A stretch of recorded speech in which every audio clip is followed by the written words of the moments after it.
नमस्ते. आपलं अरविंद गणेश दामले चॅनलमध्ये स्वागत आहे. मी अरविंद दामले आपल्यासमोर प्रस्तुत करीत आहे माझ्याच काही कविता. हा आहे ह्या कवितांच्या सत्राचा 563वा भाग. आपल्याला या पसंत पडल्या तर अरविंद गणेश दामले या चॅनेलला सबस्क्राईब करा, लाईक करा, शेअर करा आणि बेल आयकॉन दाबायला विसरू नका. तर माझी पहिली कविता आहे, वय कमी असले तर त्याचे फायदे असतात आणि वय वाढले तर त्याचेही खूप फायदे असतात.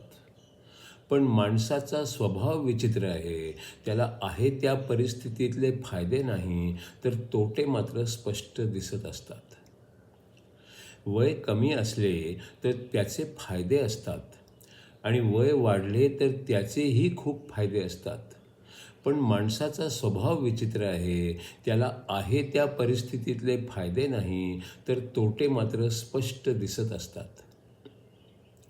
दुसरी कविता आहे, मित्र म्हणून कुणाला निवडायचे असेल तर त्यासाठी पुरेसा वेळ द्यावा लागतो आणि मैत्री तोडावीशी वाटू लागली तर जास्तच वेळ द्यावा लागतो.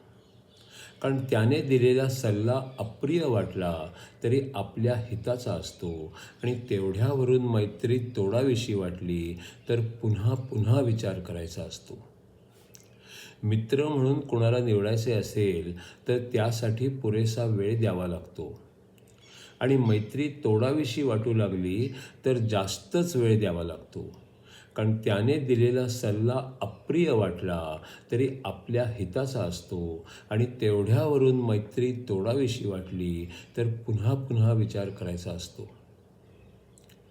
आता तिसरी कविता आहे, शंकराचार्य लिखित विवेक चूडामणी या ग्रंथावर आधारित पुढचा 96वा भाग. स्वार्थासाठी कर्म करणे हे आधी थांबेल, काय केले की सुख वाटते हा विचार थांबेल.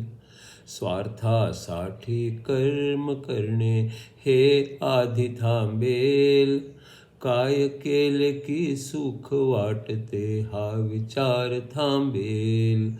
पाची इंद्रिये मग जरा मागे मागे पडतील, हे झाले तर इच्छांचाही अंत सुरू होईल.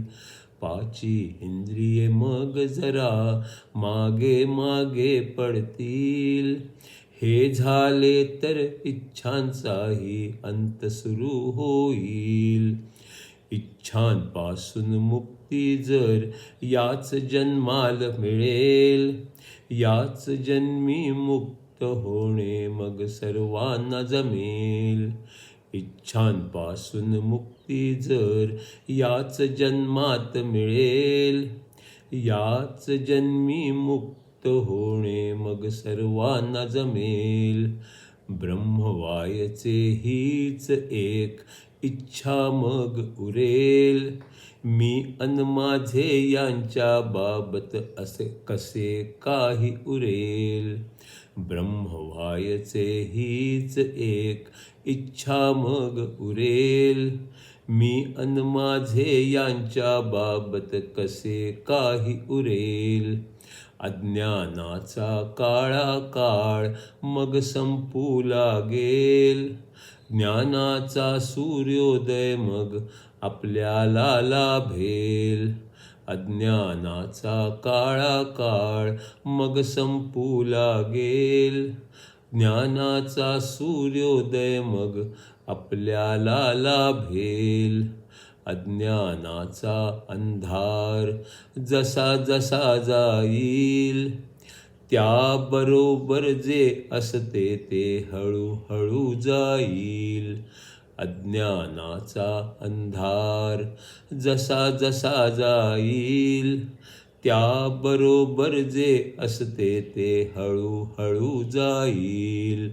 ज्ञानाचा प्रकाश पडला आनंद तिथे येईल, बंधने अन दुःखे कणभर ना राहील. ज्ञानाचा प्रकाश पडला, आनंद तिथे येईल. बंधने अन दुःखे कणभर ना राहील. बाहेरील दुनिया वस्तूंचे महत्त्व कमी होईल. आतील विचारांचेही मग जग छोटे होईल. बाहेरील दुनिया वस्तूंचे महत्त्व कमी होईल. आतील विचारांचेही मग जग छोटे होईल. इंद्रियांमुळे जे कळते ते मागे जाईल. आत्म्या अन परमात्म्यावरती लक्ष केंद्रित होईल. इंद्रियांमुळे जे कळते ते मागे जाईल. आत्म्या अन परमात्म्यावरती लक्ष केंद्रित होईल. विचारांना मग एक ठिकाणी लक्ष देता येईल. पूर्वजन्मांमुळे जे कर्म ते तेवढे राहील. विचारांना मग एक ठिकाणी लक्ष देता येईल. पूर्वजन्मांमुळे जे कर्म ते तेवढे राहील.